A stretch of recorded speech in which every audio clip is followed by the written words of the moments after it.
Welcome to GREEDWATCH 2018. Normally a Common Writer O's recap podcast, but this is a very special episode. Woo! Ooh. I'm Coriander Dickinson, and I have with me Josh A. Kagan. This is my fault. And Adam Wasserman. This is Josh's fault. Perfect. And we watched the film Jack and the Beanstalk from 1974. Why? Yeah, why? Yeah, why, Josh? Well, because, over the last few years, because this podcast has now stretched over multiple years, which is horrifying and amazing to me, you two have given me what can only be described as a gift. You have introduced me to the world of Common Writer OOOs, all of the hysterical characters that have run around, and all of the disgusting snot monsters and mean kitty nurses and things of that nature. And I looked at the calendar, and didn't you know it, guys? It's almost the holiday season. And I am on the receiving end of multiple years worth of gifts from you two. But I didn't get you two anything. And what is the holiday season about? If nothing else than, in the words of Mama from Chicago, reciprocity. I decided to gift to you two a little magical film from my childhood. Keeping within the theme of the show, still Japanese entertainment, my first exposure, and I want to say a lot of people my age is probably first exposure to anime, as Coriander said, 1974's self-proclaimed musical fantasia, Jack and the Beanstalk. You're welcome. So mad at you. Sips beer triumphantly. How would you describe this movie, Adam? So I want to preface this by admitting that I was really, really stoned when I watched this because I didn't think that I was going to make it through otherwise. Oh, by the way, you solved my riddle. Congratulations. Yes, I did it. had a feeling that it was going to be necessary. So I don't know how good my retention is. But anyway, this is a movie about a dumbass who does a lot of dumbass stuff and eventually is rich at the end. Although with no apparent change to his actual lifestyle in any way. This is the Big Trouble in Little China of anime movies, because the protagonist is literally there to do, like, in this case, two things and nothing else. Oh yeah, absolutely. The movie happens around Jack. It happens around almost everybody, because anytime there's like some kind of dangerous situation where you think like, oh no, somebody's going to have to save somebody, events conspire that this is not necessary. Like the owl that's trying to eat the cute mouse girl just gets tangled up in some vines through no planning or fault of anybody else, and things are just okay. It's like there's no stakes at all. It's as if an NPC became the star of his own movie. Like Jack, like it glitched. Jack does literally nothing. And by the way, Adam, glad to know you think that the mouse girl is cute. She's obviously cute. I don't even know why that's a question. Furthermore, she's much cuter as a mouse than a human, and I don't think that there's any debate about that either. Actually, kind of, how dare you? I think once she humans up, she's like she's gonna grow into her Laura Dern good looks. Probably, but she was definitely like. I'm not saying she's not cute. Right, she's cute. Right, but she's not as cute as when she was a cute little mouse. You wouldn't kick her out of bed for eating Swiss cheese. I would. I hate Swiss cheese. Weird. Whoa. So can I talk very briefly about my brief history and kind of our fine country's brief history with this film? No, Please absolutely do. not. Sorry. So here goes. So this movie is made in 1974, and it is the first feature-length animated production by this studio. which went on to do Starship Yamamoto, which us idiots in the US who do not have anime backgrounds probably know as Star Blazers. And it was released here by Columbia Pictures in like 1978. It played in theaters for, I want to say, like a week.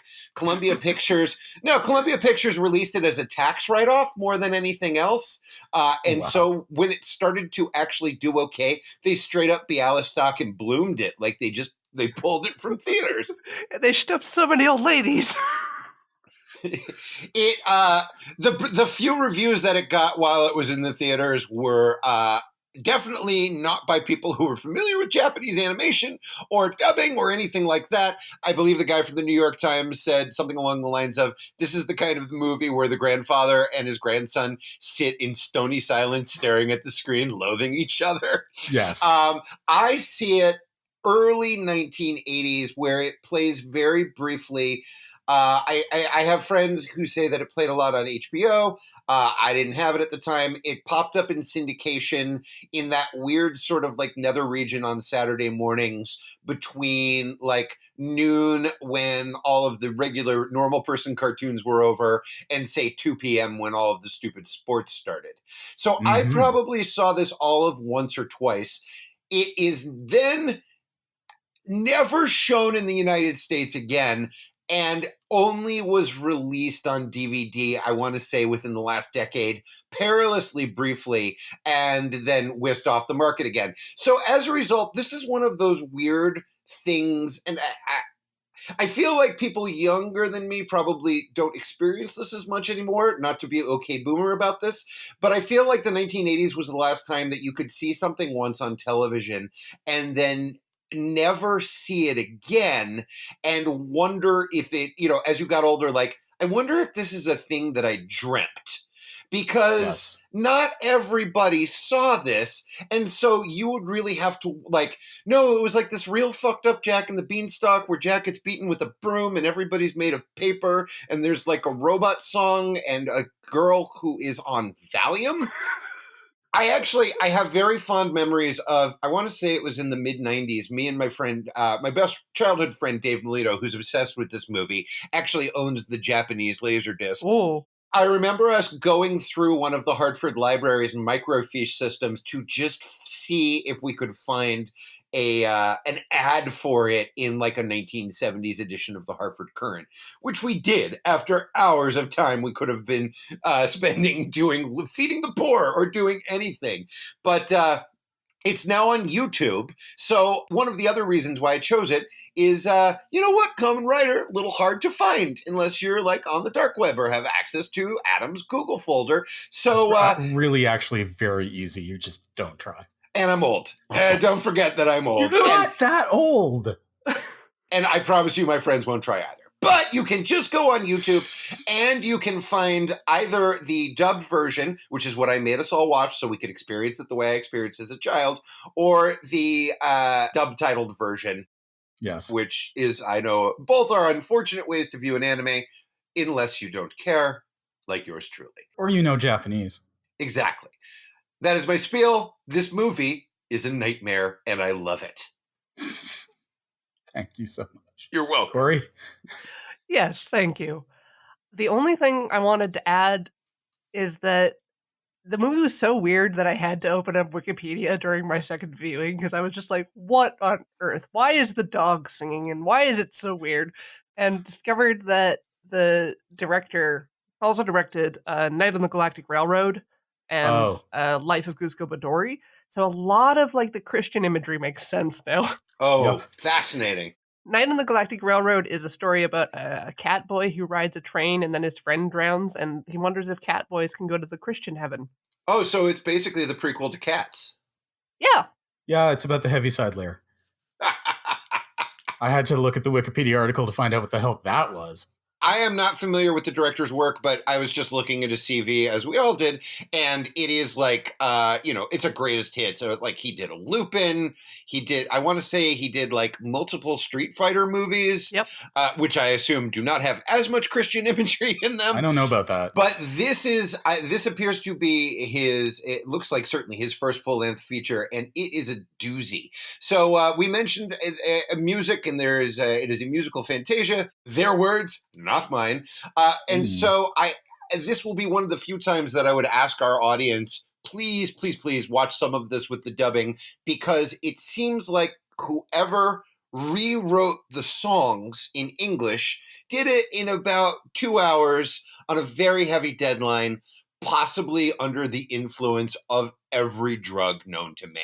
Now, when you say 2 hours, you mean 2 hours for the entirety of the songs, not 2 hours per song. Oh, absolutely. Oh, luxury. Yeah, okay. No. This guy had a brisket sandwich waiting for him at the deli. Like, hey, order up. Oh God, I gotta get out there. Yeah, this is no David Bowie writing Heroes in the bathroom 5 minutes before recording it either. This reminded me of Rock and Roll. Fascinating. The quality of music.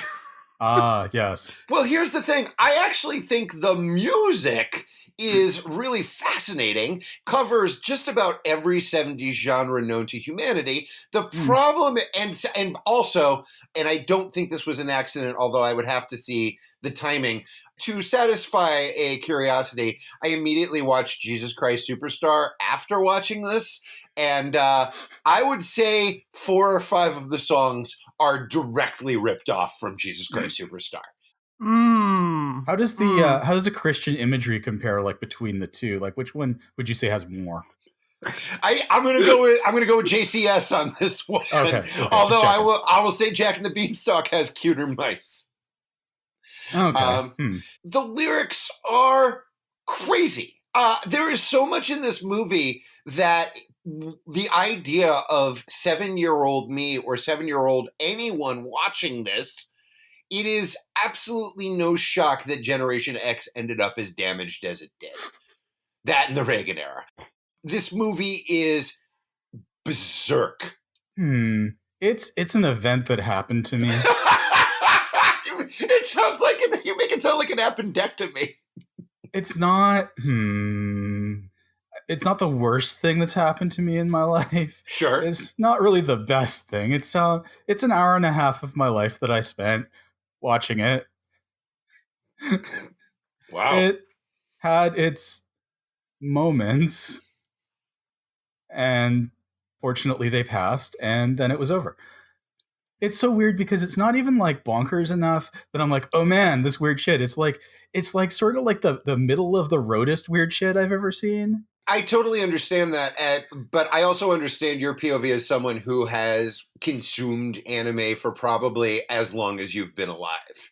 If I'd seen this movie when let's say I was like, I don't know, 20, I would have been like, what the fuck is this? Oh my God. But I mean, I've seen the Holy Mountains, so, Clockwork Mom getting smashed by her giant son doesn't really move the needle that much anymore. Oh, absolutely. And we've all seen, I've spent my life watching stuff far, far more bonkerser than Jack and the Beanstalk. I keep just going back to the idea that in 1974, 1978, 1982, American audiences who do not have any sort of frame of reference for this sort of thing, it must have been mind-bending. There are songs in this, and there are images from this that have been... I was watching it last night for the first time in full in decades, and almost everything came back to me instantly. And it's so weird that I've just been kind of carrying this around for all of these years, just because it's so striking and it's so odd and it's so singular. But again, so yes, our younger listeners, if you watch this, you'll probably be like, no big deal. What was that cartoon y'all showed me once where like they turned into their own butts or something? What? Pompoko? Keijo? There was like a thing where it was like, oh no, I got zizzed by the magic and now I've turned into a butt. Oh, Sarazanmai. Oh. They didn't turn into butts. They turned into kappa, but there's a lot of butt imagery, so yeah. Yeah, so I guess my point is, if this is, Yes. I mean, look, if we've had access to that, everybody has access to DeviantArt and Tumblr. Nothing in this is going to like fucking blow your mind. But if you think of it in terms of like, oh, imagine not knowing a goddamn thing about any, even down to like, why aren't their mouths Right. moving? Why do all of these words not fit? Why is this beanstalk screaming at me?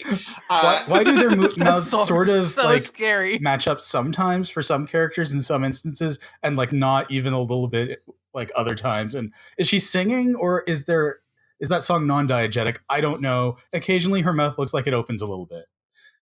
It's so inconsistent. It's that I kind of liked, actually. Yeah, because again, to quote Joel Hodgson when talking about the eye creatures, they just didn't care. Literally zero care went into it, into packaging it for American audiences, and it's too bad because I think the imagery and animation in this movie for the time is kind of jaw-dropping and amazing, but it is packaged in such a way that it almost dares you to not look at it. What did you think, Corey? I loved it. Yeah. This does not surprise me in the slightest. Yeah, my girl. Awesome. Yeah. It, because, like, I went in, expecting Jack and the Beanstalk, and the movie took a right turn at Albuquerque, and, like, in what world does Jack and the Beanstalk involve an evil witch turning a castle of people into mice? Like, the Cinderella world. Yeah. It's just like an amalgamation. It's very hard to encapsulate my feelings about it. Like, I deeply loved the nasty song that the bean seller plays on his haunted calliope. Oh, Like, I mean, and so much. When I say every genre of 70s music, that includes doodly doo, first generation analog synthesizers, like planetarium. This is what Mars looks like, kids. You're all so high kind of music. Like, it is. It's so cool. And yes, there, by the way, and that gentleman who is playing the, like fucking theremin typewriter or whatever the fuck it is, that is not a good man to be talking to children. For he looks like the late exploitation actor Sid Haig, who you may remember as the lead bad guy in House of a Thousand Corpses. He is a terrifying human being. Corey, you said that it's a kind of a difficult thing to sum up. This is what I came up with last night. Imagine, if you will, a giant complex machine. Written on the side of it are the words, "a Disney animated movie." The machine is held together with tape and string and baling wire, and black smoke is coming out of it. And for like the first 10 minutes that the machine is turned on, it kind of holds together. And you're like, oh, okay, I guess this is what this machine is trying to do. This machine is trying to be a Disney animated musical. And then about 10 to 15 minutes in, tape goes flying, springs come flying out, and it kind of collapses under its own weight. This movie wants to be a Disney musical so bad. And then, for better or for worse, and I say for better, about 15, 20 minutes in, it just all breaks. The mainspring breaks, and it's just like, no, this is bonkers level 1970s freak out anime that should not be shown to children, and maybe not even people. yeah. Right? Like, because I'm used to anime of this decade, and so knowing that it's a Japanese produced movie, I would expect very different like character design and pacing, maybe. Like any pacing? But the trying to like copy or drawing heavily on the influence of Disney as anime does, it puts it in a really weird space that shouldn't exist. It's not even just Disney. Like, there's some definite like European influences. Like, Jack looks like he stepped out of a bande dessinée, like with his little like conical nose. They did a Mickey Mouse Jack and the Beanstalk, Yeah, at least right. book that I read from my Fun and childhood, Fancy and Free. the character design Mhm. is like ripped right out of there. Oh yeah. An interesting fact that my friend David shared with me yesterday, the gentleman who's obsessed with this movie, each character in the movie was assigned their own animator. Oh yeah, that's actually that's pretty common. It made it sound like that it was like maybe that was a first for anime or something. I don't know, but as far as just That like, explains a lot though. yeah, it does. As far as just like the fact that no two characters, the Princess Margaret doesn't fit in the same movie with Jack, who Yeah. doesn't fit in the same movie with his mom, who doesn't fit in the same movie with the dog. It is this fascinating kind of hodgepodge of character designs. There's so much Yes. in this movie that I keep coming back to unsettled. My wife watched this with me, and I'm Bless. sorry. Are you still married? we are still married. There are two movies that have made Kayla over the years. I'm sure there have been more than that, but as far as just like, hey, buddy, I'm sorry, I can't with this shit. One of them is a Category 3 Hong Kong horror movie called Devil Fetus. Right.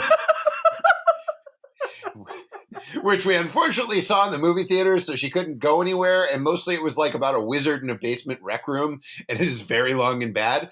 And then this, and she had a really interesting criticism of it, besides what is this bullshit.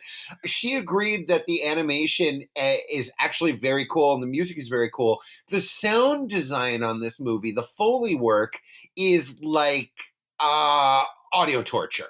It is all very. It's all these very sharp, high-pitched noises and like a lot of weird sound effects that all sort of add up to nails on a chalkboard.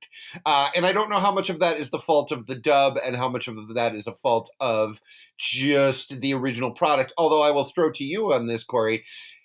Does the sound work on this match with other anime of the 70s era? Yes. Yes. That high-pitched, childlike tone, many, many stringed instruments, lots of flute. Like people just like falsettoing into the sky. Yeah, it's awful. Yeah, there's a mouse character who we already established that is Right. that Adam's in love with, and her voice and all of the voices of the mice are so high pitched and terrifying that my dog actually left the room at one point. No, Banjo. Like he just was just like, right. And then that poor kid's got a bad ticker. He couldn't handle that sort Yeah. of thing. But yeah, it is. I keep you going back to the phrase like unsettling and a movie that doesn't necessarily want you to watch it. But we soldiered on. Corey, I'm so happy to hear that you loved it. Is there stuff that it reminds you of from this era? Because of course, like most anime, I have zero frame of reference. It's really difficult because of how much spread there is. Like some of the character design, like Princess Margaret, her chestnut shaped head is a pretty common anime character design. I'm just thinking about that chicken now. Oh, The it's so the hen round that lays the golden egg. and Yeah. sausagey. Like that was deeply unexpected. I was not expecting something designed to be like funny and cute. Wait, Oh, sorry. Like an wait hour and a second. half into the film. Sorry, I just had a sudden flashback, and I need some kind of clarification. Okay, so when Jack gets to the castle, he's being shown around by the evil witch, and there's like a voice that's like telling him to run away. Yes. And it never comes up again. And I assumed it was the magic harp, but it's definitely not the magic harp because that's a magic harpy harp. So what the hell was that? Yeah, the harp's a narc. Yeah, Like- totally not. I expected like the fun and fancy free like Tinkerbell harp type deal. No, the harp's an asshole. Yeah. In the remake, the harp is played by Rebel Wilson. Basically, yeah. I would love sassy. I would love if the harp was sassy instead of just incredibly uptight about the rules. Yeah, it's like a really mean spinster aunt. I am going to go ahead and say, as maybe a side conversation, that this film, Jack and the Beanstalk, may not have the best attitudes towards women. Yeah. Not great. We have Jack's mom, who we should just get into it. We don't really have to talk through the whole movie. Oh, no. But we have Jack's mom, who we first meet her, and she's like, Jack, go do your chores. And then within 10 minutes of meeting her, is legit beating Jack with a fucking broom in a way that's only sort of funny. Oh, fun fact that I discovered. Yes. Fun fact, don't Jack, beat your child with a broom. Yes, but if I recall correctly, Jack and every other female character in the film was voiced by the same voice actors. So Jack's mom, the harp, maybe not the princess, but definitely those three. Yeah, the princess got her own voice. Another little interesting quote-unquote side fact about this, there were two different dubbing factions in the United States at this time, and this was the first time that both of them worked together on the same project. One of them was Peter Fernandez's company. Peter Fernandez, of course, is the voice of Racer X and has dubbed it's Peter Fernandez. I mean, like, he is dubbed or directed. He's no Lorenzo Music. Come on. This stuff. He's a hero. He is a hero amongst voiceover artists. Right. So it's him, and then the team that dubbed Kimba the White Lion. Another Does This Really Exist movie that kids like me watched in the early 1980s, along with like Dot and the Kangaroo and shit like that. Oh, man. Yeah, exactly. Oh, man. Dude, you just like downloaded my childhood into my brain. Whew. Bunyips. Oh, man. Sorry, I'm having a moment. Like you can't just say Dot and the Kangaroo out of nowhere, bro. That's not okay. Well, no, but it's all under the heading of like these weird movies that I feel like a bunch of us saw once or twice, left an indelible impression, and then nobody in the DVD revolution was like, gotta make sure to get Dot and the fucking Kangaroo out there to the people. There's like 3 Dot movies too. There's like one with Santa Claus. Oh, God. Oh, yeah, the EDU, the Extended Dot Universe. Everybody's very familiar with that. Fuck you. I'm great. Corey, what were you saying? I don't even remember. Oh, we need to watch some Tezuka Star System stuff. We have to watch Marine Express. Well, sorry, it's the rules. That's that's okay. And I you know what? I feel like Valentine's Day is right around the corner. So Corey, if you really love us, perfect. Yeah, that's definitely a Valentine's movie. Oh, fantastic! Wait, does that mean I have to pick something for White Day? Well, did you just what? Oh no! What's White Day? Josh, listen to our podcast. Literally covered this on the episode that came out this fucking week. It's White Day to I you. am getting ready to go across the country. I have things to do, and I have never listened to our podcast. You were there when I told you the first time. I am sure I made the exact same joke, something along the lines of it has a different meaning here in Trump's America. Yes, thank you. Great. All right, we've been there. Okay. I can't wait. I have a long flight that I promise as soon as I listen to every other podcast that I care about, I will listen to our podcast.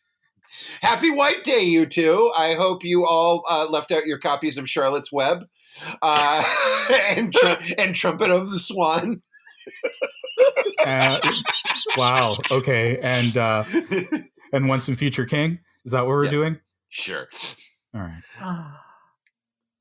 What were we talking about? Jack and the Beanstalk. Okay. We start off with Jack. The movie starts off, and if you are a child person, you're probably watching it and like, okay, well, this scans as a movie. There's a boy. His mother's telling him to get up. He's running through the fields. He's floating in the air. He leaves a chicken in charge of milking a cow. Yeah. The cow milks it. Oh, by the way, the cow milks itself. And I am going to go ahead and say that definitely a non-zero amount of children figured out something about themselves watching the cow try to milk itself. I did not personally. Trying to really squeeze one out but right it is there. Yeah. Very weird. It's very weird imagery. My understanding is that cows do not milk themselves. And also, if they did, it probably wouldn't look like they were trying to take a real hard shit. Yeah, it's... Honestly, I was surprised that when Jack was trying to get more milk out of her, I was like, he was this close to just like trying to suck some out. And I was like, are they going there? I bet they're going to go there. And they didn't go there. Not until, I believe your Prime Minister, Tom Green, was the one who invented some real Freddy Got Fingered flashbacks there. Invented that technique. But we meet Jack and he's just sort of like, everything sort of feels vaguely familiar. Like, oh, if you have watched a Disney movie, it's a boy, he lives on a farm, his mom's a little bossy, he's in charge of the farm work, he's running around, he's enjoying a day, he's got a lazy dog. And then you sort of hear the music in the background, which you expect to be sort of like either this is his "Oh What a Beautiful Morning" song, or I'm yearning for something more. And then you listen to the lyrics and they're all just like, maybe there's a rabbit in the trap, maybe that would be delicious, who knows, or a fish in the thing. And it's like you're listening and you're like, this doesn't sound like lyrics as I, a 7-year-old or even adult, understand them, because you have no concept that somebody was like desperately trying to get this done before their Nate Now's order was up, and they're just like, I just put in words, it's fine. What is he doing? Is he looking for a rabbit? Great. Then maybe there's a rabbit in the trap. Am I done? But it still all feels like normal, vaguely normal. And then the cow tries to milk itself and it looks like it's taking a poop. And Jack's mom is like, well, take it to the butcher. Make sure you get a fair price. And again, this is all like, all right, I'm familiar with this. This fits Jack and the Beanstalk. Jack takes the cow, and then he meets child molester Sid Haig. No, wait. My mistake. No, you're correct. But he takes the cow, but he's like lounging on the cow's back, and there's a song playing about how life is just really unfair, and there's nothing you can do about it. Too goddamn bad. And he's just like, doop-a-doop-a-doo, taking my cow to die. I'm fine with this. And then they dub in a line about how, no, I'm not going to take you to the butcher. I'll find you a nice home, which definitely isn't actually in the Japanese version. Let me tell you. I checked. You can absolutely tell that Jack 100% does not give a shit about this cow's future. Jack doesn't give a shit about anything. That's the expression he has during like literally the whole film. No matter what's going on, is this kind of like disconnected, like happiness, like stuff's happening. I don't know. I'm thinking about birds. Yeah, thankfully he hears the most evil music in the world and decides to go over there. Oh, I would have gone to look at that music. That music's amazing. Yeah, it's fresh as hell. It's like somebody broke a stylophone. I don't even know.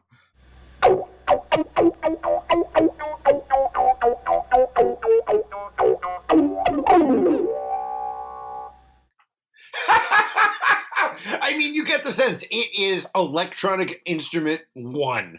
Like, and it's something that, like, it's like a coffee can and a capacitor and some screws and some copper wire and a 9-volt battery. And they're like, good enough. It's like somebody like raided Giorgio Moroder's garbage can. Now I will be seriously dating myself, and I promise you nobody my age listens to this podcast. But when I was a kid, there were these Radio Shack sold these toys that were like the 47-in-1 electronics lab. Yeah. It was this cardboard, kind of this flat cardboard thing that had little tiny like springs that could hold wires and therefore kind of be conduits for circuits. Mm-hmm. And you could be like, now it's a crystal radio. Now it's a thing that makes this noise. That is exactly what this thing is. And it is being played by a terrifying, eye-patched child molester. Yeah. And I like that Jack is like, no, I will not trade you beans for my cow. That's stupid. And 5 seconds later. But what if? But what if I did? What if I just did that instead? I like the reveal of the eye patch where he's just like do on his thing, and he turns around and he's like, wow, look, I have an eye patch. I'm deformed. Right. I am horrified. He's like, dude, God, I've seen pirates. It's not that big a deal. And by the way, Jack has absolutely no issue with this. And he's like, I also can't stress, for a movie that's only 90 minutes long, the deedly deep evil molester typewriter theremin song goes on, I would say, about 45 minutes. Charitably, the deal is struck. Jack, master negotiator, is like, no, I don't want these beans. And there's like, you know what though? Beans though. Here's the because like I said, I was stoned and I felt like maybe I just sort of like zoned out during the negotiation phase. No, the movie zones out for you. The last thing I remember is he said he didn't want to trade for beans, and that I think maybe I like started thinking about something else, and now apparently he's cool with beans. Did I? And I wasn't going to rewind, like, because fuck no, but. Yeah, no, it's fine. He takes it back to his mom, and she tries to insult him and can't remember insults, so he provides them for her, and then she lectures him about how there's no miracles in the world. Miracles? No. Two things. Let's just skip back 1 minute. Not only did the guy sell him some beans, Jack runs away, but then the guy lifts up his eye patch to reveal he's got 2 working eyes. Dun dun dun. What a liar! Man, this guy's probably going to be a big deal later on in the film. He's going to come back and there's going to be some kind of reveal about him, right? Can't wait. Can't wait. He seems like a big deal. I'm just saying. Seems like they're setting some stuff up narratively. Yeah, this is good. It's all happening. This movie understood how narrative works. I will say that there's a lot of comedy in the movie that does not work, but I did not mind the Jack helping his mother insult him bit. I was like, oh yeah, that actually plays well and was dubbed well and sounded like those 2 people may have even been in the same room. They're the same person, Josh. Oh no. Yeah. Yeah. They're the same person. Every female character except for the princess is the same person in this movie. I don't believe it. Look at the Wikipedia page. A cast of thousands. This had a cast of this movie. That what they did is they took the cast of Greatest Story Ever Told and just invited them into the other soundstage to record this. They got like one lady and they were like, okay, how annoying can you be? Okay, good. That's Jack. How shrill can you be? Okay, his mom. Good. Can you sound just like kind of a normal old lady? Great. Okay, Madame Noir or whatever her name is. And can you just be like mean? Okay, Harp. Good. Done. Hang on. Hecuba. First of all, her name is Hecuba. And second of all, Madame Noir in the Japanese version. But second of all, Adam, this is a more important conversation. You just said that she sounds like a normal old lady. Is that what normal? Do normal old ladies sound like this to you? I'm just saying, comparatively. Also, I'm suggesting that the lady in question, and I apologize if she's listening, was maybe not doing her best work on this film. Dear Adam, you're so mean and ugly. You should be against the law. That's her response. Hey, I had that coming. Oh, I can't wait to talk about that part of the movie, a thing that has been scarred in my brain for decades. So there's a very funny, cute exchange between Jack and his mom, and Jack must be punished. And then Jack has to get down on all fours. And then for what feels like way too long of a time, and content warning to anyone who watches this movie, Jack is only semi-comedically beaten in the ass with a broom. It doesn't seem to bother him, though. No, because I think this is an important thing, Adam. Because nothing bothers him. I think that he has probably lived obviously, his mom, not a great person, not a great caretaker. Let's go ahead and say it, the sort of person who beats your child with a broom. I feel like maybe Jack has developed some sort of dissociative personality disorder where it's all just kind of fine with him because otherwise his day-to-day life is a nightmare. Counterpoint, he likes being hit in the butt with a broom. I mean, okay. No, he wouldn't be the first transactional. person.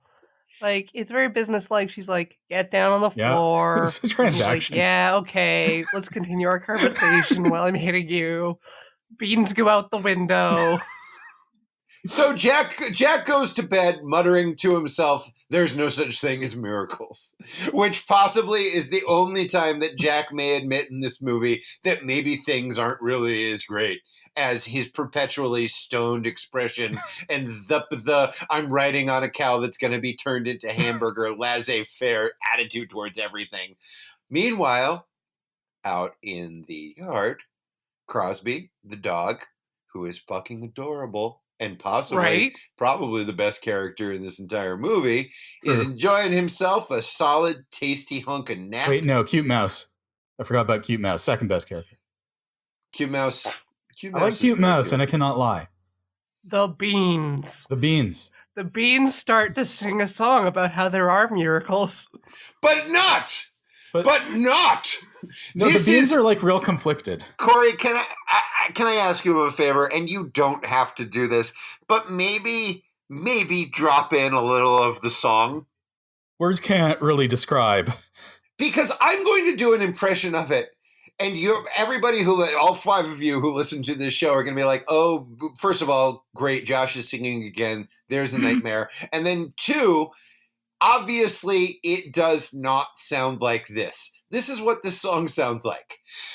This is not going to happen. You would be stupid if you thought it would. The only miracles that happen are in storybooks, and they are lies. Just like that. Yeah. It's like, no, there's miracles and they're great. Yay. Now, Corey, please drop in that section of the song here.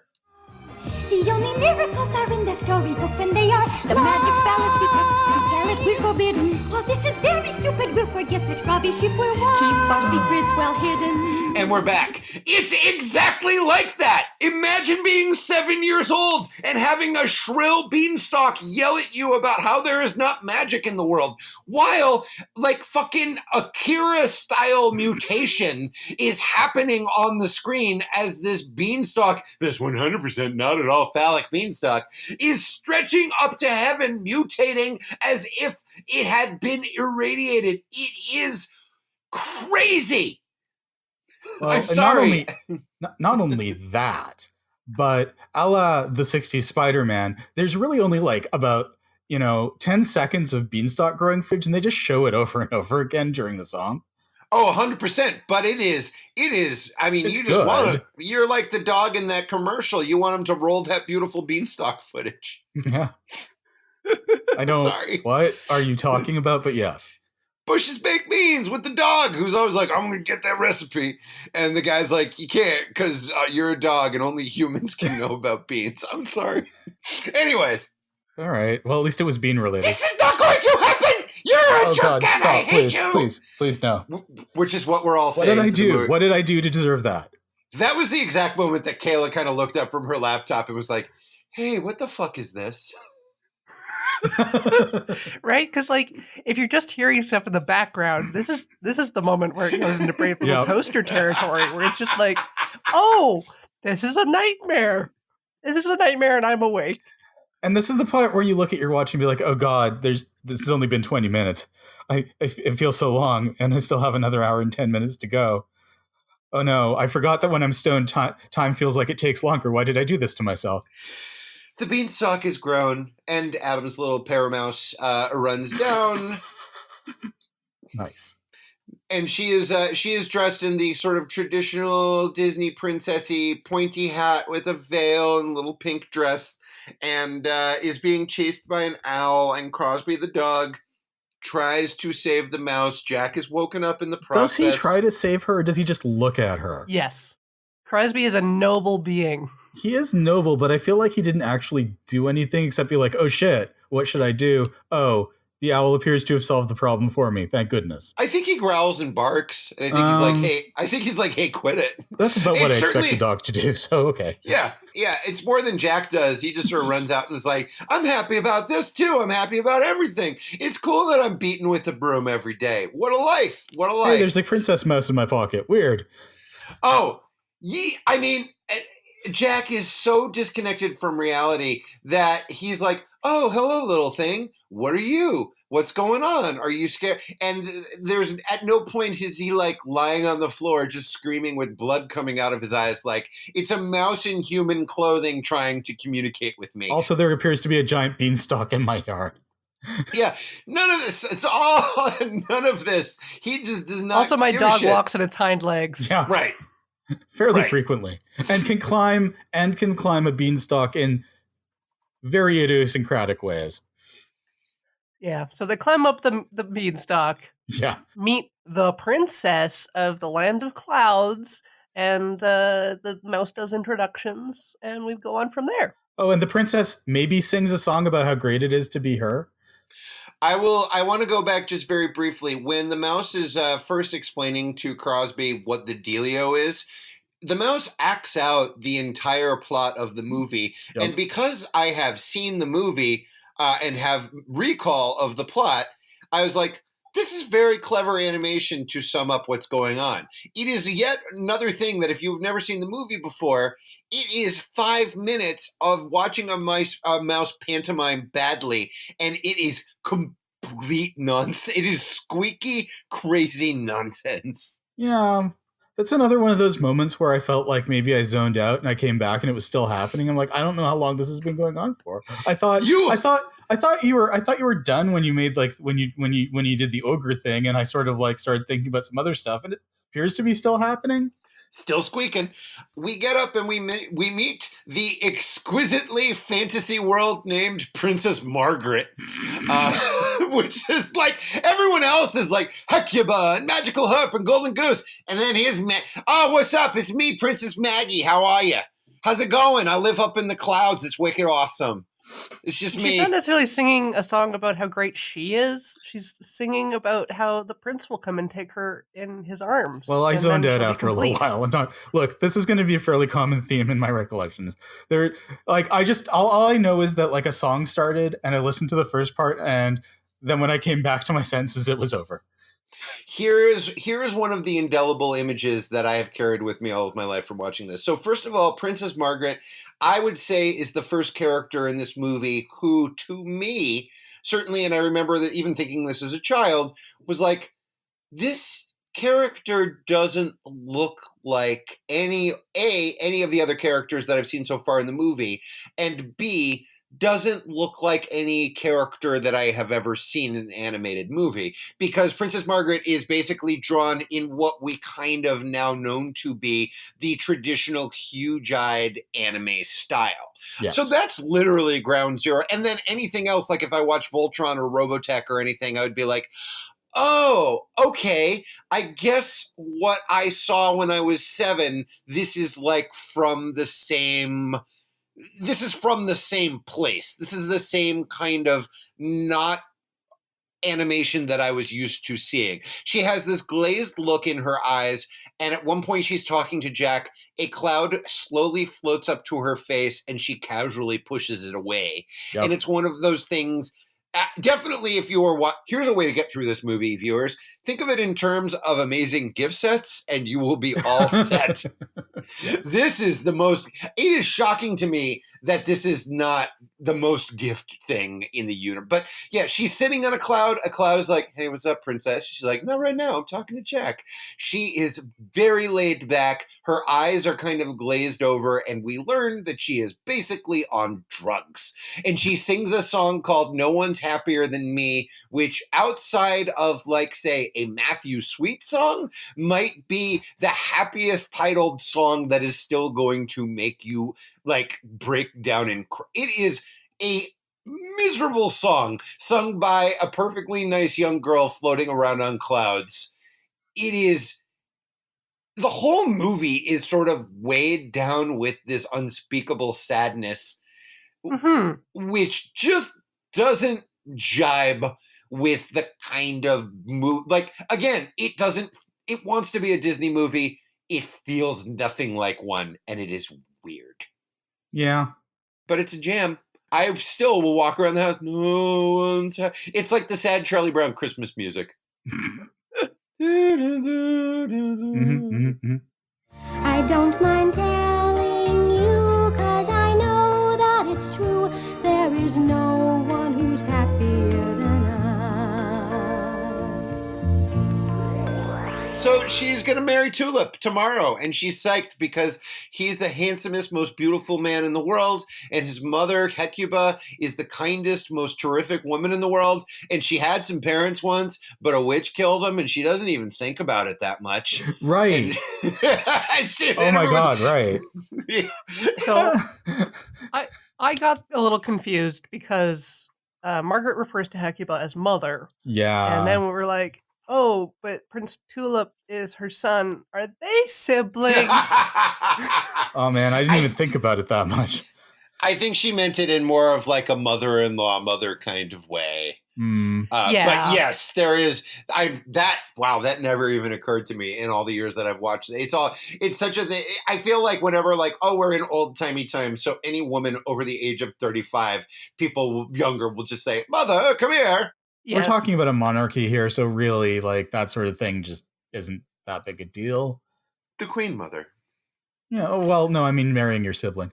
Oh yeah, both. Yeah. Why not also, both? Hecuba is. Well, I would say she's a vampire, except she has a very strong jutting chin and orc tusks. Here's the thing: so she casts a spell on herself to make herself prettier, but I don't think she looks any different. No, she cast the spell on Margaret. No, but right before we see her, she's like, "Oh, I better cast the spell that makes me look beautiful," and I'm like, "Dude, you did it wrong." I think we're not supposed to see that. I think the implication is that this is all as is on Margaret, but maybe. I mean, she doesn't have fangs. For those of you who are not going to watch this, I highly recommend it though. She looks like oh, how dare you? Hecuba kind of looks like if you took every Disney villain lady and put them in a Vitamix and poured them out onto a sheet and then asked someone to draw it from memory. She's got Ursula in her. She's definitely got a heavy pinch of Maleficent in there, the evil queen from Snow White. She's every Disney villain. She's a lot of Cruella de Vil. She's it's kind of like if you took Cruella de Vil and inflated her face a bunch. So instead of being skeletal, she just had a lot of nose and chin.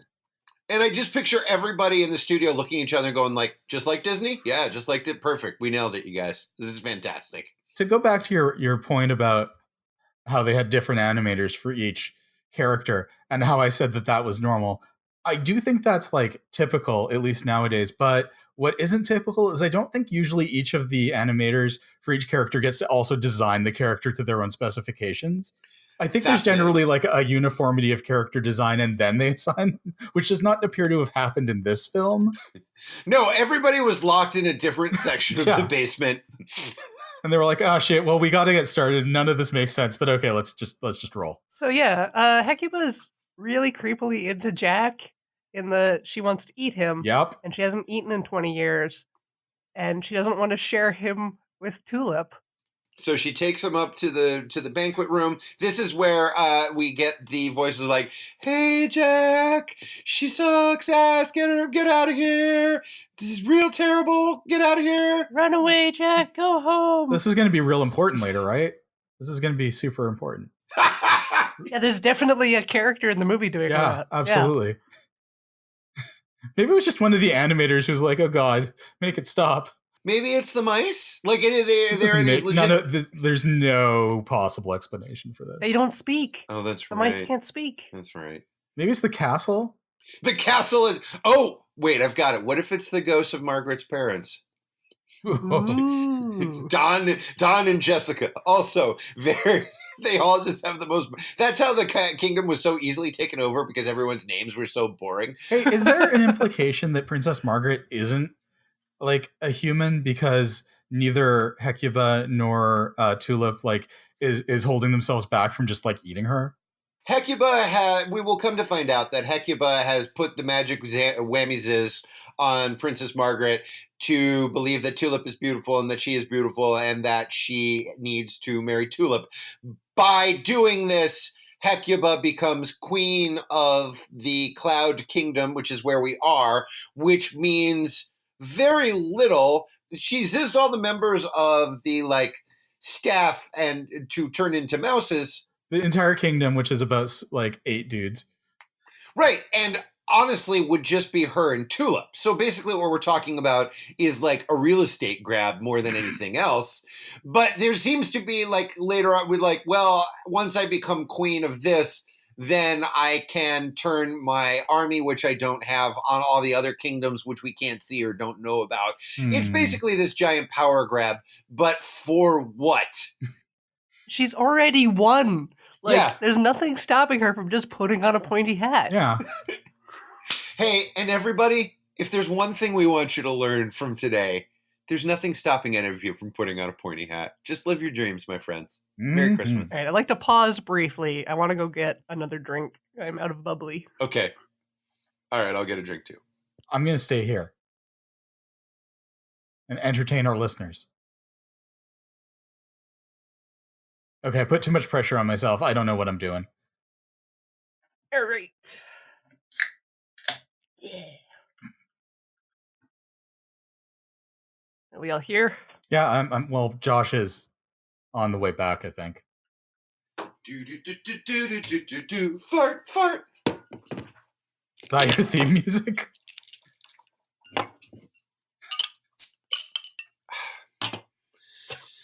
You're so mean and stupid, you should be set on fire. Nobody likes you and I hate you and your butt. You should be sent into a pit of despair. Hi, everyone. You guys. Hello. I like that you have bubbly. It's Corey. It's like this is like our holiday party. This is us hanging out in like Kugami's office, eating cake and just talking about the year and our hopes for the next year. Maybe sneaking off, copying our butt on the copying machine. Just to be clear, bubbly's like LaCroix. Oh, well, I'm drinking beer. I was going to say something about sneaking off with Sadanaka, but she wouldn't sneak off with me. I know that. Absolutely not. We'd all have to go to HR. Yeah, she would be so mad even if I even suggested it. Maybe if I left a tiny trail of cake. But I mean, then there's no consent there. That's gross. I wouldn't do that. You might end up with like Kogami then.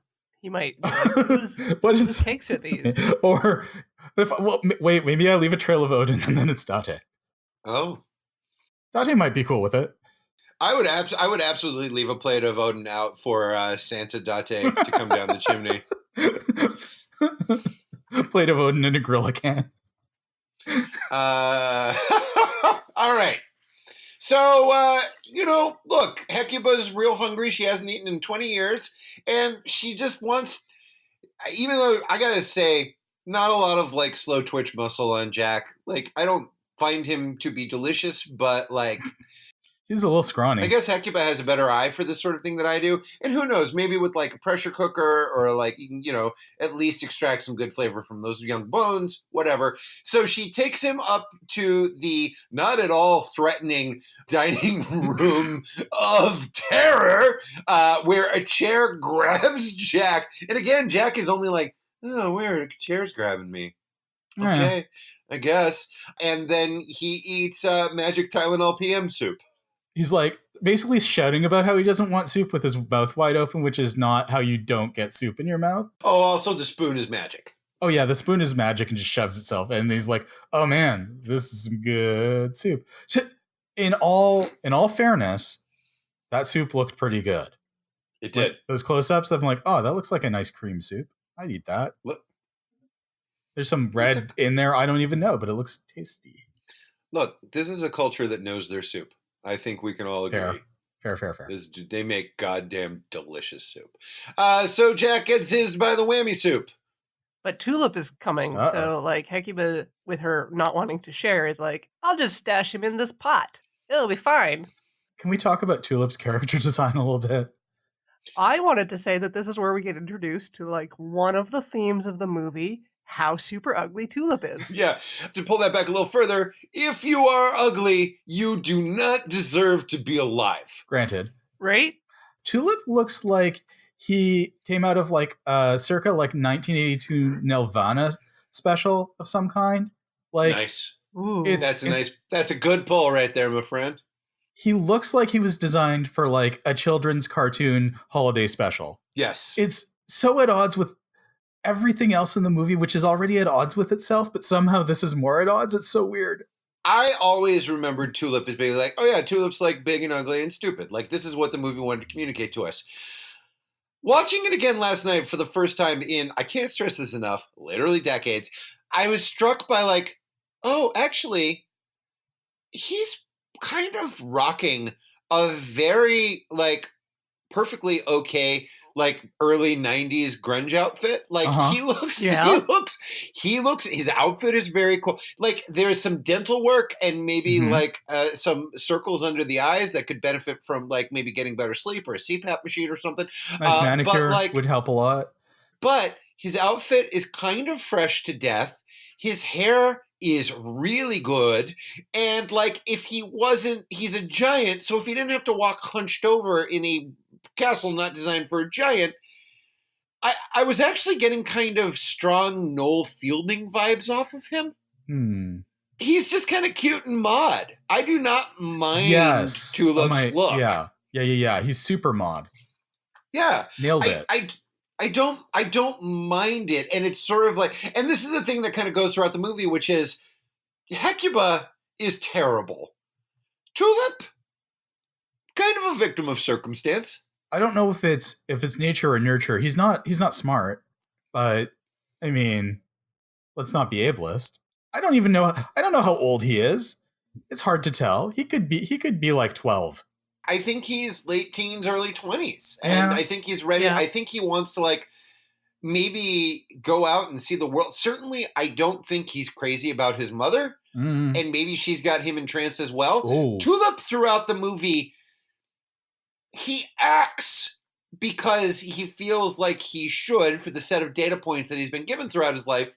But I don't think he is necessarily evil. And it is but unfortunately, in the world of this movie, he is big and ugly and therefore should be murdered. If this was a character in a Disney movie, like he's like, they'd Hunchback of Notre Dame him. Like he'd get some kind of like redemption at the end and it'd be his evil mother figure would get, and people would be like, you know what, you're not so bad. And let's see what we can do. You're maybe not going to marry the princess, but you've been ill-used. We have sympathy for you. The movie has zero sympathy for this. Poor unfortunate. Also, the way that they decided to dub Tulip is like Billy Bob Thornton in Sling Blade. Yeah. Like he's there. I'm sure gonna eat a little blow, some mashed potato. They call it a beanstalk. Some folks call it beanstalk. He eats a big bowl of meat stuff. Yeah. Oh, he literally eats the eats the meat emoji. The meat bone, yeah. And so delicately. It's such a she's like, here, eat your meat bones. Yeah. And he's like, dip, dip, dip, dip, dip, dip, dip. Like, I mean, listen, I've seen a lot of anime characters eat a lot of meat bones, and that is the most delicate, polite meat bone eating I have seen in my life. Like, most of them just shove the whole thing in their mouth and pull the bone out. Some of us have never met in real life, but if you have ever seen me eat chicken fingers, or not chicken fingers, like chicken wings, that's the deal. That's how you eat meat off of a bone, with your entire mouth. But again, Tulip, as dainty as his name. Yeah. Jack escapes, comma, somehow. Right? Basically, Tulip eats his big bowl of meat bones and then is like, I smell human, mashed potatoes, some people call it human. And his mom's like, nope, no humans here. Not a one, ain't got a one. He's like, fuck off, Mom. I'm gonna follow my nose. It always knows. Oh, so much of him. And Jack's not there, and she's like, oh, you gotta go catch that Jack. He was totally here. There's definitely a human. I'll split him with you. Remember how I said there was nobody there? Okay, well, so that was a lie. Now go find him, but don't eat him. Bring him back so I can eat him, I guess.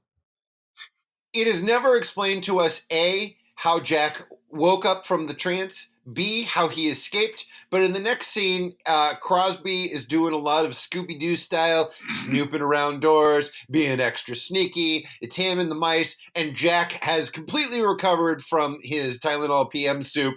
Everyone's having an adventure, and then there is a chase, aided and abetted by possibly one, with the exception of the old-timey internet's The Hamster Dance.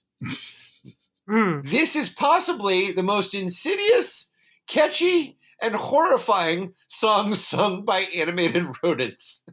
Again, I am going to sing it for you, and then Corey will drop in the actual song, and you will have trouble discerning one from the other. Here's how it goes.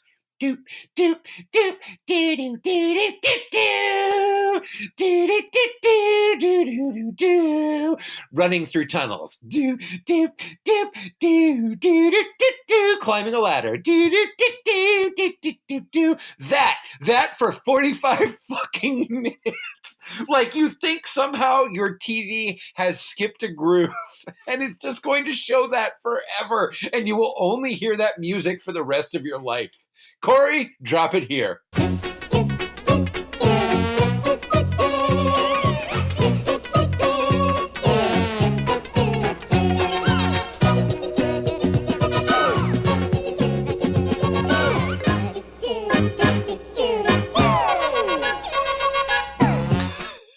I have a real hard time like establishing what genres of music are being used. And this was like, is it disco? Oh, it's all of them. Is this? It is all of them. It's very, and not to not to quote Family Guy, but it is one of my favorite jokes of theirs of all time. It's very God and his magical rainbow suspenders.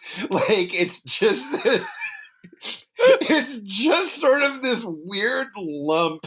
I keep going back to JC Superstar, and if you listen to the two things back to back, you'll be like, oh, okay, I get it. It's very like rock opera, but set in quote unquote olden times.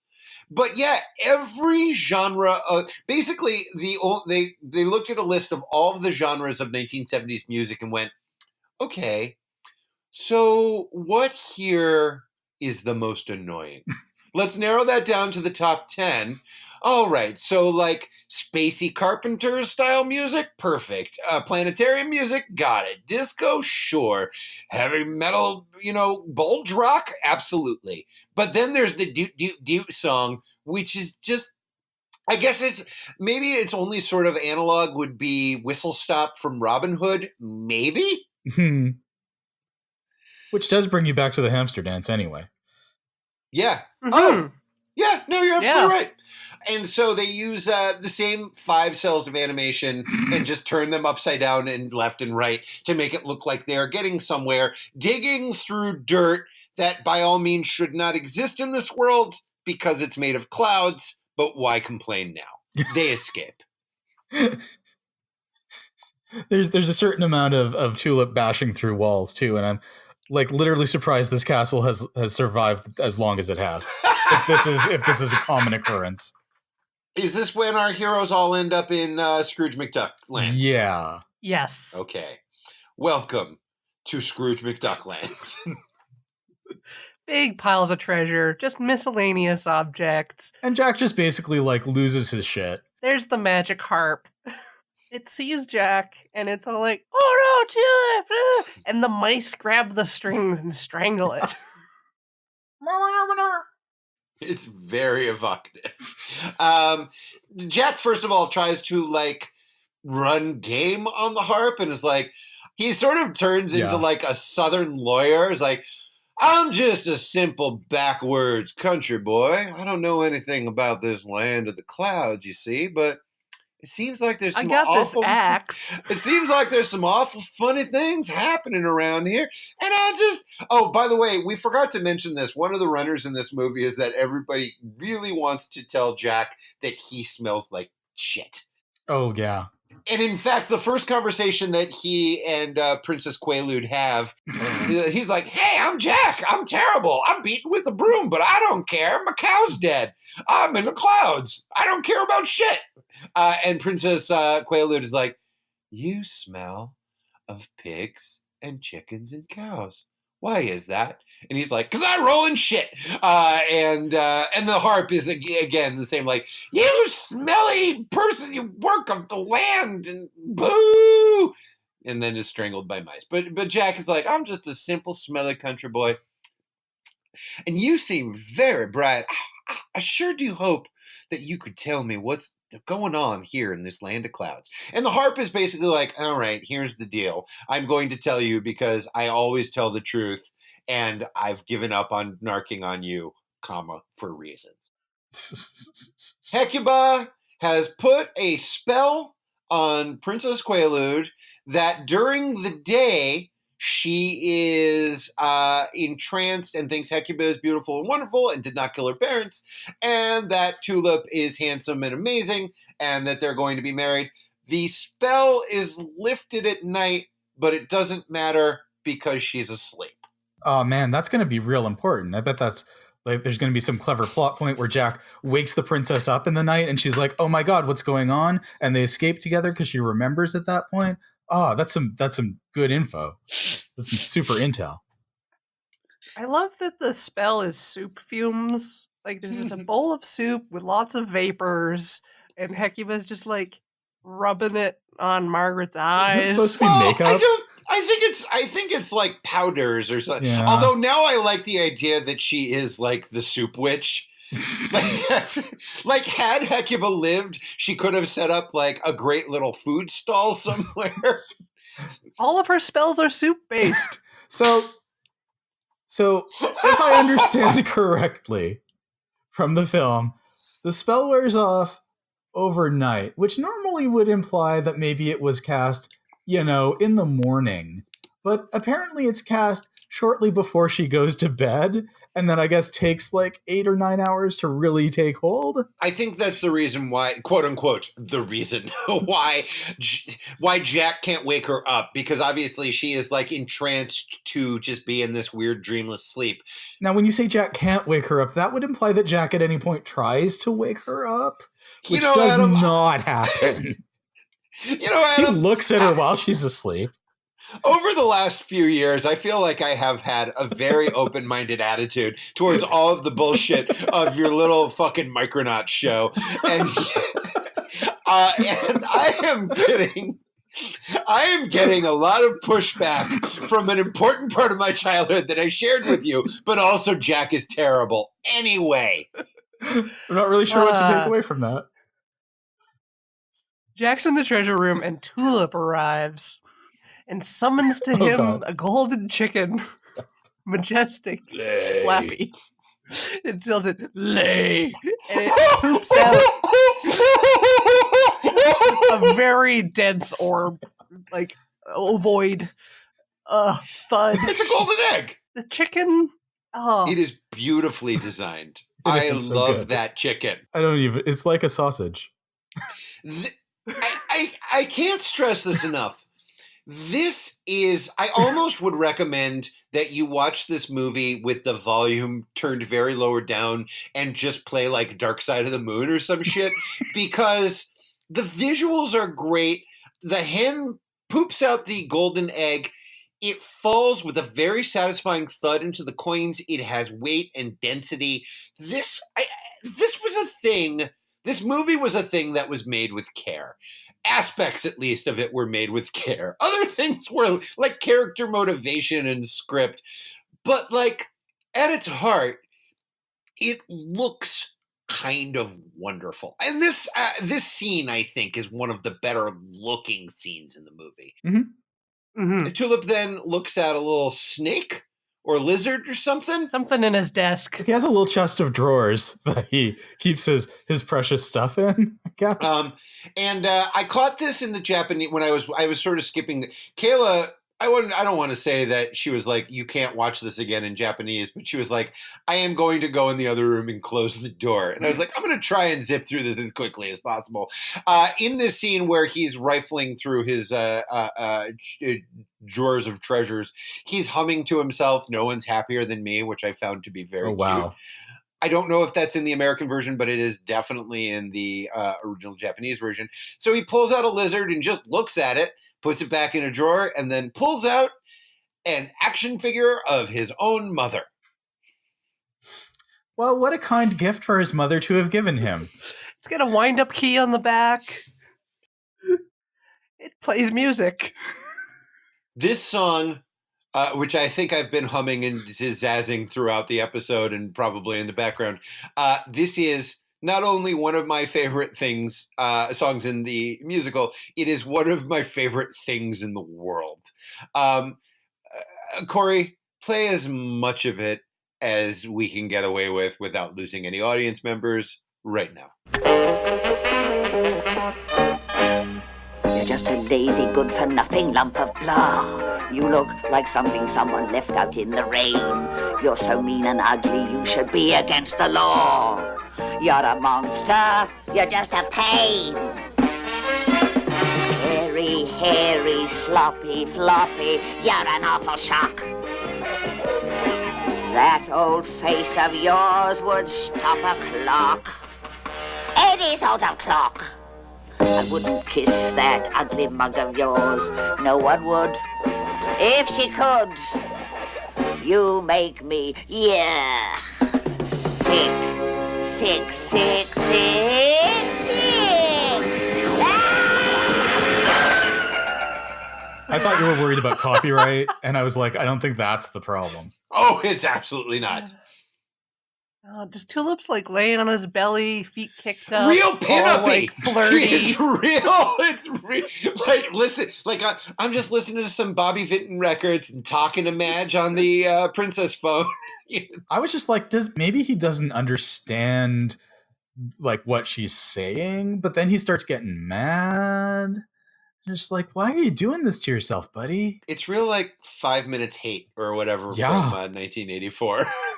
Yeah. This song is, I will find myself in my life just be like, you're so mean and ugly, you should be against the law, everybody's stupid. And it's it's one of those that I would love, both of you speak some Japanese to an extent. I would actually love to hear what the actual translation of that song is. I wonder, and I'm curious as to how far off any of this is from the dubbing is from the Japanese. So the song that they play when he's lounging on his cow definitely sounded to me like they maybe took a stab at translation of it from what I could make out, which is not a lot. That's cool. Also, his mom's voice in Japanese is not incomprehensible. It's just so like you think her voice is bad in the English version. It's so high pitched and strident in the Japanese that I was like, are those even words? Jack's mother in this, in a movie full of legit monsters, is perhaps the greatest. Like she is drawn as like a pudding with a head, and these tiny little beady piggy eyes. And again, falls under the movie's rubric of just like, if you are ugly or not conventionally attractive, you are terrible, and you are a terrible person. She's basically like the mother-in-law from the opening of Dragon's Lair 2, except without a Viking helmet. Wow. Hey, I can do deep cuts. So Robot Clockwork Hecuba sings the Go Fuck Yourself song to Tulip, which he has assuredly heard many times before, and then he smashes it into a million pieces because the last line of the song is literally, you make me, yuck, sick, sick, sick, sick, sick. And then he smashes it into a million pieces, which I think any of us would do. How long do you figure he's had this thing for, though? Because he's like, does it self-repair or something? Like, what's going on with that? Does he smash it every day? He's got a drawer full of them. There's like 20. Maybe he smashes it every day, and then like the next day he goes back to look in the drawer and be like, at least that's over. And his mom's made him a new one. And she's like, no, your nightmare never ends. Or he had a giant drawer of them, and the rest of them are just like, hey, Tulip, you're a pretty good guy, I guess. Oh, gosh. But I mean, and this is the worst one. It's like when Krusty's like, that'll hold those little SOBs. Like she was doing the record for the Clockwork Hecubas, and then there was one that was just like, you know what I really want to say to Tulip is he's so mean and ugly, he should be against the law. Oh. And the recording, it's like the tape of Only Linda. Like the recording guy is like, oh, keep this going. This is amazing. No. Maybe it's more like Sister Ray, and the recording guy was like, okay, you're still going, like, I'm just going to go. Just record as long as you want. I don't care anymore. Adam, I have to say, all of your real Kagan appropriate references are a little Christmas gift to me, and I really appreciate it. Thanks. That especially. I do definitely have a playlist that is just all of the different versions of Sister Ray from all of the different live albums, and it's a delightful thing to just be real angry to for hours on end. Anyway, so we smashed the Clockwork Hecuba. Some stuff, Jack and the mice and everybody are like, we gotta get the fuck out of here. They leave. best line in the movie, potentially, Mother can wear this when she milks the new cow. Yeah. Like, Jack's stealing Yeah. treasure, loading his pockets, getting a necklace. Jack walks away with a shit ton of treasure, as well he should. Jack's like, none of this is my problem. I'm rich as fuck now. And then I feel like there's just some like vaguely plotty zizzing and zazzing. And then the next thing I remember is the kind of call to action part of the Joseph Campbell hero's journey, to which Jack is like, hey, or as an alternate theory, everyone go fuck yourselves. I'm mad rich. He hides in a well, and you're like, okay, so they're going to convince him to stay. And like, nope, cut to Jack at home dancing around like an asshole with his mom, singing the worst song I've ever heard. There's a couple stops along that he does before he sings that terrible song. He sings a terrible song. They put him in armor. The mice like put him in armor, right. and he's like, all right, so let me get this straight. So what we're gonna do is me, a boy, my anthropomorphic dog, some mice, period, are going to take on a giant and an evil witch.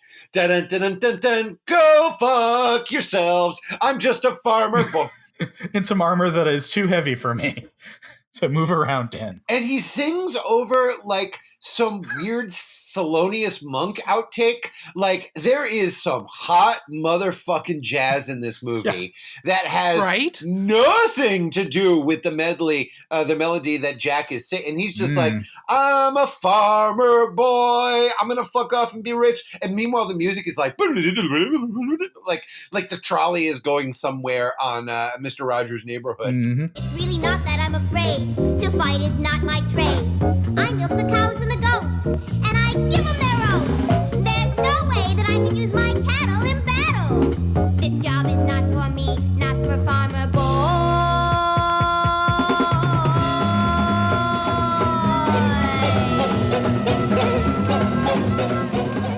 He sings the big Go Fuck Yourself song, is about to leave Cloudland, passes the princess's bedroom on the way out, where she is dead asleep, but she's just like talking in her sleep and like, oh, I'm in trouble.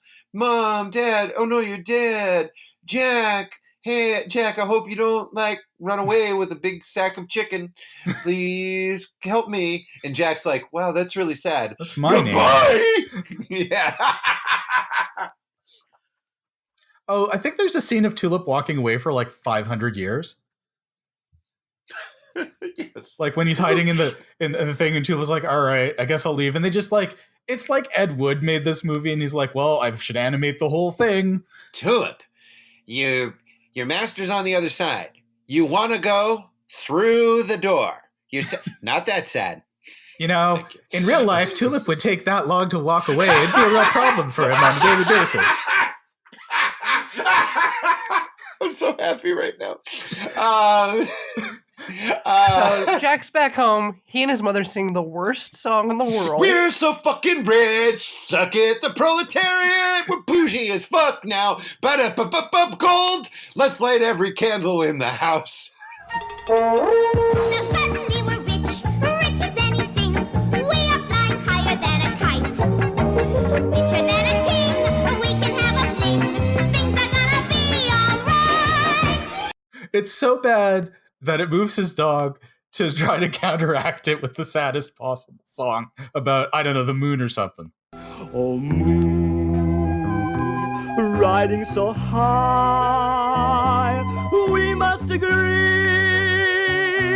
you and I. We throw back to Cloud Cuckoo Land briefly for a reprise, I think, of the No One's Happier Than Me song, but we get the sense that the princesses and Princess Margaret's real sad. And so we're supposed to like compare and contrast. Things are still very bad in Cloudland, but Jack is an asshole. That is the worst part, is that we cut away from this terrible song, and then the movie was just like, we better hear the rest of this. Yeah. You know, we wrote more songs, so guess what, guys?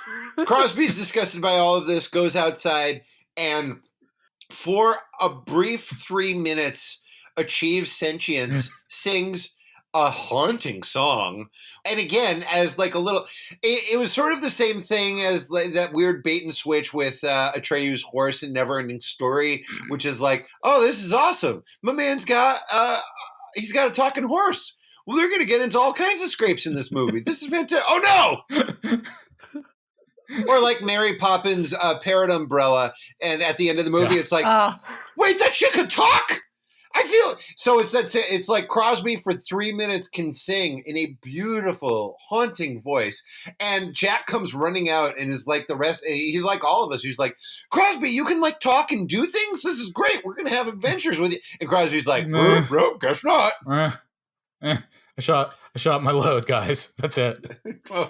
Look, cut to the cow. Oh no. Yeah, well, you started. I don't know what happened to that cow. That cow could be dead by this point. We don't know what that guy did with that cow. I don't want to know. Oh, you know what?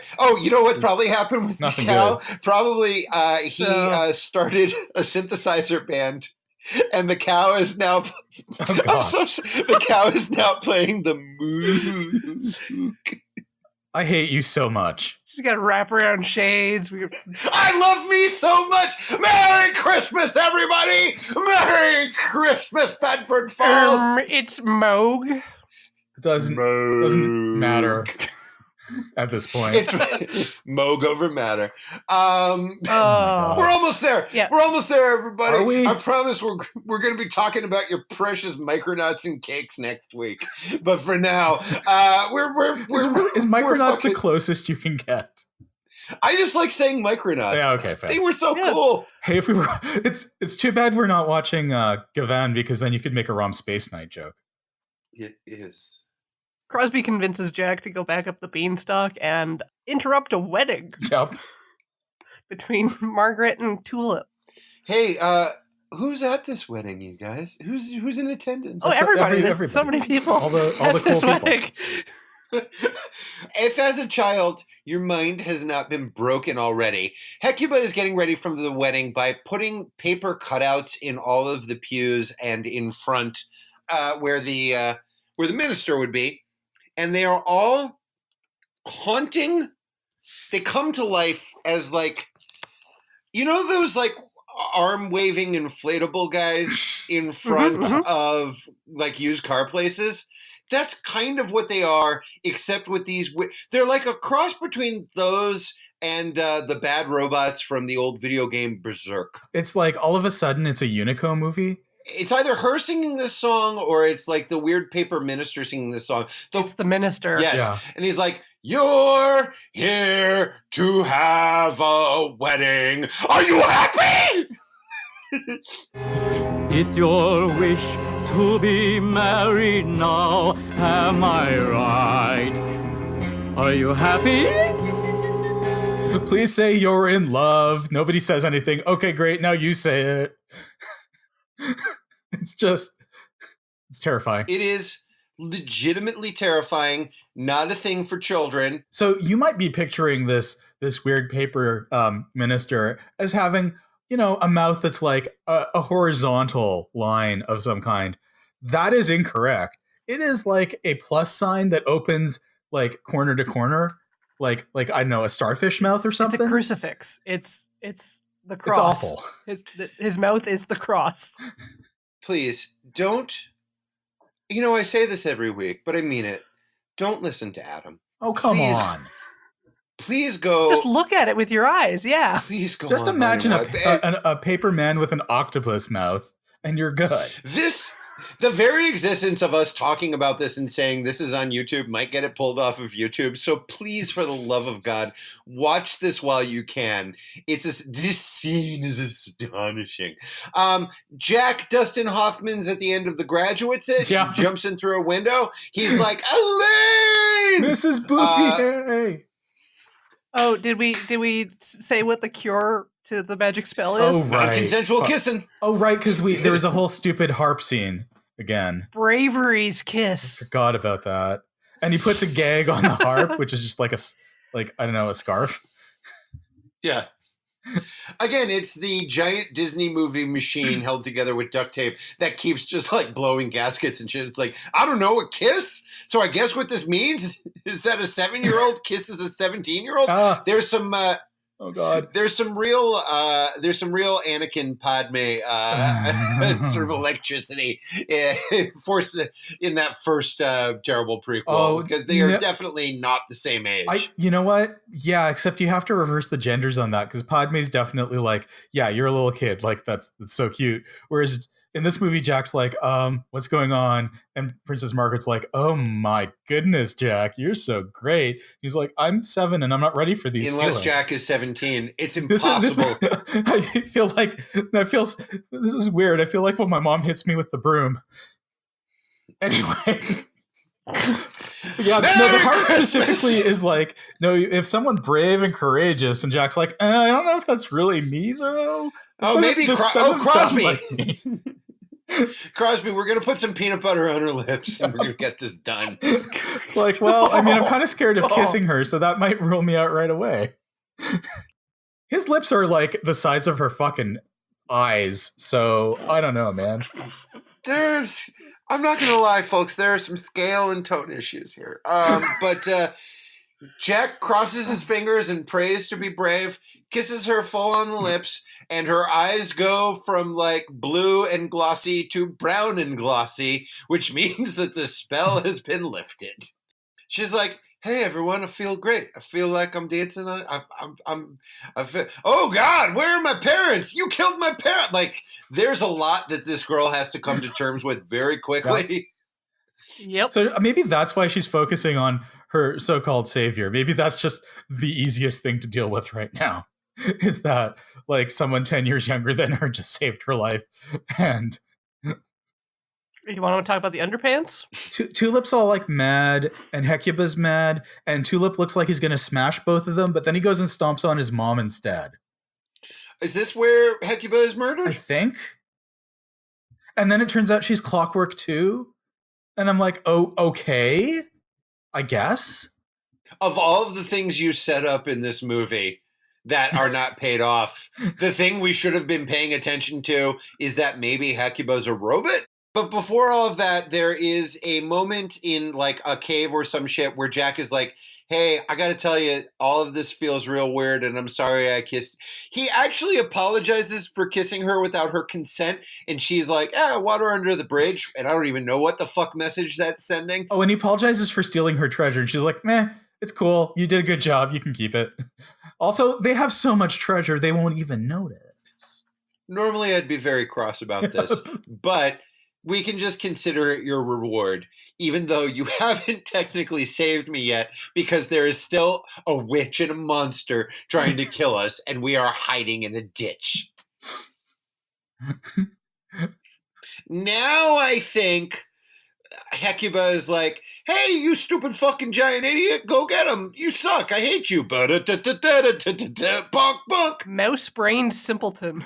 Oh, incredible. Incredible. Yeah, and then he smashes her as he's always wanted to, and she's Clockwork, and who the I don't even begin to know what we're supposed... Was she Clockwork?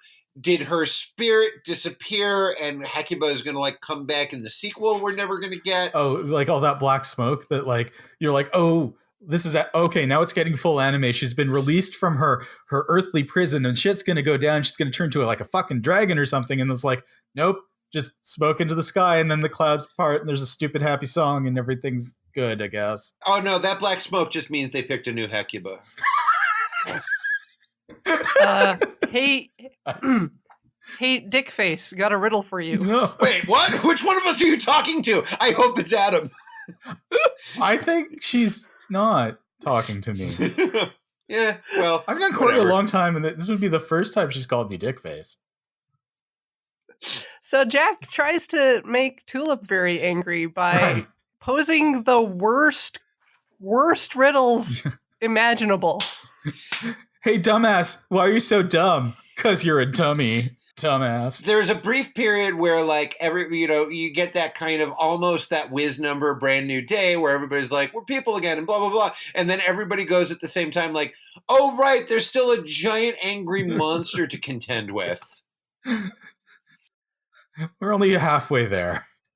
So Jack turns into like Triumph the Insult comic dog, except with some like blunt force trauma, and yes, and just like lays these riddles like, "Hey, who's stupid in his shit? You stupid shit!" Like it is terrible. At which point the movie takes its 900 millionth right hand turn and goes full fucking Chuck Jones. Yes. Tulip turns into a train, and Crosby paints on the side of a wall a tunnel, and Tulip crashes into it. And they're singing this song that's just like, "You are so stupid, Tulip. Yes. You are jerkhead, Tulip." Yep. Yes. Yeah. It's actually very catchy. You're chicken-hearted, Tulip. Can't you get started, Tulip? You'll never match us, Tulip. Come on, or you'll never catch us. It is very catchy, and there are so many couplets that end with the syllable "arded" that you think at any moment they are going to pull out an insult that none of us are allowed to use anymore. Oh, right. And shouldn't, but you're just sitting there like, oh my God, they're going to use that word, and they never do, thank God. But they come real fucking close. So that whole song happens, and Tulip is still not disposed at the end of it, which is weird. You would think that song would end with Tulip like, and now Tulip's dead. A bunch of other things happen now. I think now is when the mice turn back into humans. Crosby has a tender moment with the mouse that we understand that both he and Adam were sweet on. She turns into a perfectly lovely young woman. She's who fine. will she'll grow into her beauty. She has a lot of face that she hasn't quite adjusted to. Her blush game is strong. Yes, granted. She looks like she'd be real into like, vinyl and indie rock and going out to, places with a lot of awesome craft. I'd hang out with her. All right. I'm not saying she's bad. I'm just saying she was cuter as a mouse, which I think is probably true of literally everybody. Valid. And Jack's like, "Hey, so Margaret, you're going to now come back with me to Earth and we can just hang out, and I guess we're into each other. And I don't know how that works because I'm somewhere between 7 and 17 and I've been hit with a broom. Mom. I've been Maybe hit with she'll a broom explain things a lot." Yeah, exactly. And Margaret's like, "No, I mean, this is like my kingdom, so I think I'm going to stay here." And then Jack goes through 78 emotions. Influenced and inspired. He's just like, "How dare you? You said we were friends. Blah, blah, blah. I can't believe this. But also, you know what? I'm fine with it." I sat on this heart for like a good 2 seconds, and I've come to terms with this, and it's fine, and I gotta go. And also, wait, was there a giant chasing us? I vaguely hi, Tulip. Giant. Yeah. Was Tulip. Named like a floral name, like daffodil? Ooh, it's right there. Hey, Mom, get the axe. Jack and Crosby give Tulip the slip. Tulip chases them down the hill, the beanstalk rather. You know, that beanstalk supposedly takes 2 days to climb the first time, and 15 minutes the second time. And getting down, it's real fast. Yeah. Goes back and, "Hey, Mom, get the axe that we have that thankfully you've never used on me." So far. Not into axe play yet. I hate it. I hate it so much. That's that axe cop / that you've all been waiting for. Except I guess that would be hack fic. Anyways. Yeah. You see, it's a moog cow. Stop. Anyways, Jack heroically, is the only heroic thing I might add, the only actual active action he kisses the princess too. That's his other thing he gets to do. You're absolutely right. Canonically brave. Yeah, within the canon. I got to tell you, kissing's brave. Every time I kiss my wife, I'm like, I can't believe I did it. But Jack chops down the beanstalk. The beanstalk turns to... No. Well, okay. You say Jack chops down the beanstalk, and I feel like maybe our listeners are picturing Jack hacking away at a really big beanstalk, which is what it is. What actually happens is Jack takes the tiniest swipe at the smallest vine on the bottom of the beanstalk, and somehow that destroys the entire fucking thing. So he does the minimum possible. It's the weak point for massive damage. I want to say guess. yes, exactly. He rolled a nat 20 on his fucking yeah. axe swing. Yes, he rolled. Yeah. He takes one little boop, and the whole thing turns into just fucking old ass tobacco leaves. And Tulip, who I can't stress this enough, was too ugly to live. Yes, much too ugly.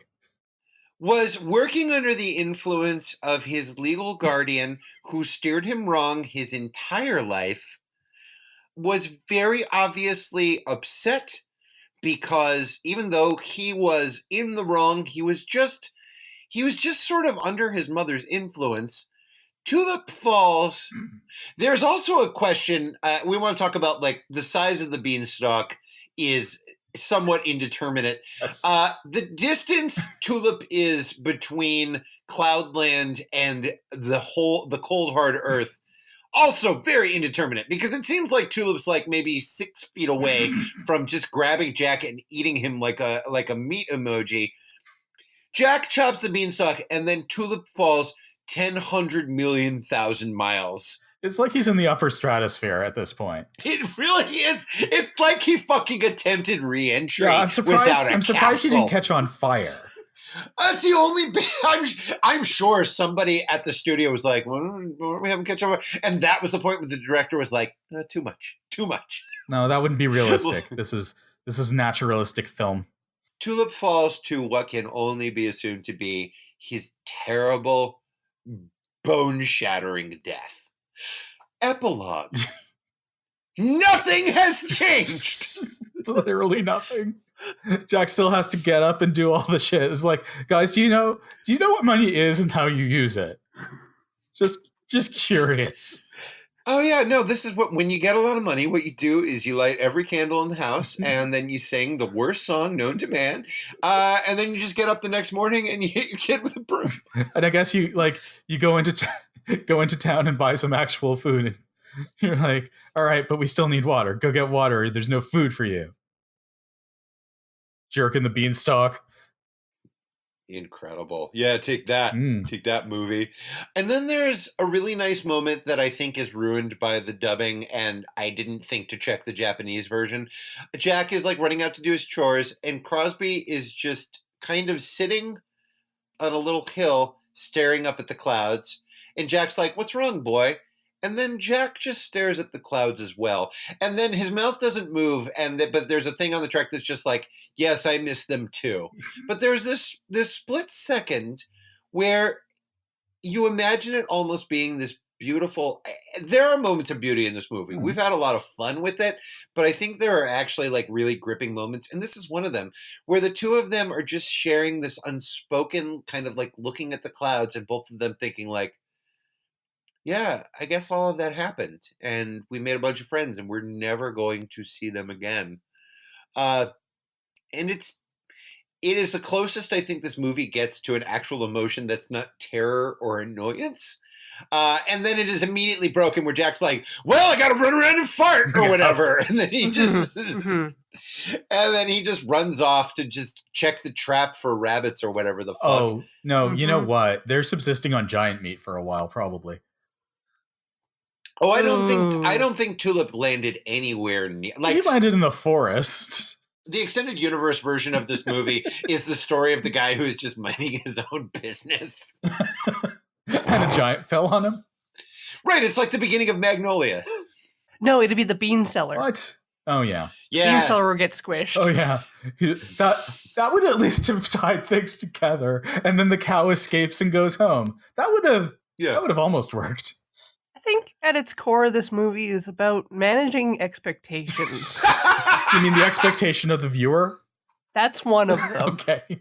You have to realize that this movie is just talking directly to you. It's just like there's no miracles. Even getting rich won't change anything. If you're ugly, you should die. Yeah. Hey, you remember like an hour and a half ago when we said we were just gonna not summarize the whole movie? We did it. I just was remembering back to those happier moments of my life. Happening. So that's it. That's Jack and the Beanstalk, a very important part of my childhood and probably one of the reasons why I'm weird. Thank you for watching it. It's my gift to you. You know, Happy holidays, my friends. you know what, Josh? What's up, buddy? Thanks for showing us this movie. I appreciate it that You're it was part welcome. of your childhood.